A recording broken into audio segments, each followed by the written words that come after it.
This about Violetta? No, it's not about Violetta. It's nothing. Actually, it's about Jade. She saw when you gave me the ring, so I lied.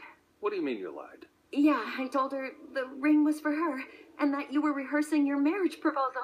How could you say something like that? She took me by surprise. Should I have told her the truth? No. Or yeah, I don't know. But now I'm in a situation. Oh, sure, now it's my fault. It's always Angie's fault. No, don't worry. I'll figure this out. Okay. Though I don't want to get you into any more trouble, so I'd get a ring if I were you. Thank you. Thank you for the advice. No. It's not what it seems. No. No. Then why are you so nervous?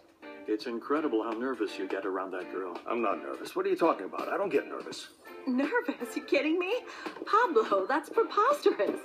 That's preposterous. I mean, the solution is that I go out and buy a ring for Jade. Which would initiate the engagement. It's always the same nonsense, but you'll end up marrying him, mark my words, okay? Where are you getting this, Pablo? You'll see. But I am tired of this. What? You're leaving, am I right? Yeah, that's right. I'm leaving. I'm out of here. Of course.